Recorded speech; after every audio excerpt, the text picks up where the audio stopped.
So, hello everyone. Happy Thursday natong tanan di ay. So, tanawa ra gud na oh. Di hapit ka abot ba kani laging pinagpala ta sa atong height ba. So, magkinto-kinto na lang tano. So, before di ay ta karon magsugod kay pagmata nako, naduhan kog mata. Pagmata nako naligo ko diretso. Nagkarap-karap ako mata pero naligo na ako diretso. Pag humana akong kaligo, so muna akong gibuhat, nagkuha ko sa akong blender kay mag shake ko og kapayas og carrots. So nagpanit na day ko daan og kapayas gabi eh. So ang carrots na wala na ako napaniti. So nagdali-dali po ko panit og carrots. So kay wala naman ko nagluto og kanon kay sayo man ni mata akong anak kay nag-UGT man lagi siya. So siya ay naglungag kay para makabawon pud siya. So, nagluto siya kanon.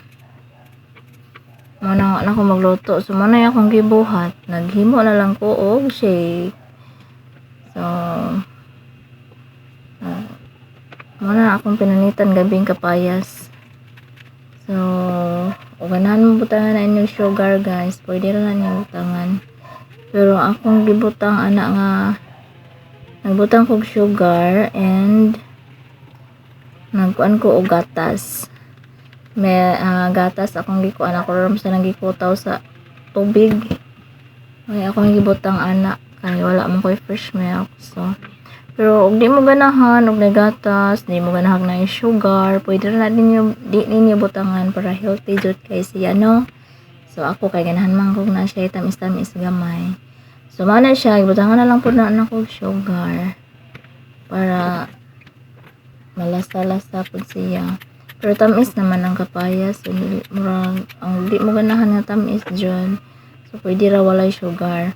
And then kay wala man tay pandukdok sa ice. So nangita na lang ta og paagi para magagmay na to ang ice. Kaya wala man tay kuan pang galing sa ice. So man siya dukdok na ko maayo bangitaan na to.